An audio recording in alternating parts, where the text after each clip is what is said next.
இந்த ரத்ன சாஸ்திரத்தில் என்ன சொல்கிறாங்கன்னு பார்த்தீங்கன்னா, ஒவ்வொரு விரல்லையும் ஒவ்வொரு விதமான ரத்னங்கள் அணியணும்னு சொல்லப்பட்டிருக்கு. அந்த வகையில் பார்த்தீங்கன்னா, கட்டை விரலில் எந்த விதமான மோதிரங்களுமே அணியக்கூடாது அப்படின்னு சொல்கிறாங்க. ஆள்காட்டி விரலில் மஞ்சள் புஷ்பராகமும், நடுவிரலில் நீல புஷ்பராகம்னு சொல்லக்கூடிய கருநீல கல்லும், மோதிர விரலில் பார்த்தீங்கன்னா மாணிக்கம், வைரம், பவளம் இந்த வகையான ரத்னங்கள் அணியலாம்.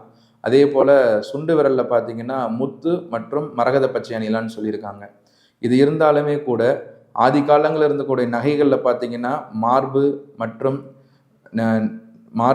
மற்றும் கழுத்து, அதே போல் தலை, இது மாதிரியான இடங்களில், காது, இது போன்ற இடங்களில் நவரத்னங்கள் படுற மாதிரியான ஆபரணங்கள் இருந்து நம்ம கேள்விப்பட்டிருக்கோம். அந்த வகையில் பார்த்தீங்கன்னா ரத்னங்களை நாம் உடலில் எங்கே படுற மாதிரி அணிஞ்சாலுமே தவறு கிடையாது.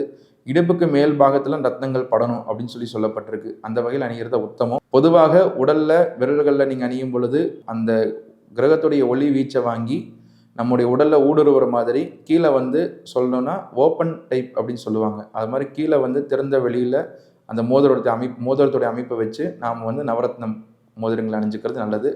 பொதுவாக நம்ம உடலில் எந்த விரல்னாலும் அணியலாம். கட்டை விரலை தவிர மீதி எந்த விரலையும் நீங்கள் அணிகிறது சிறப்பு தான் தரும்.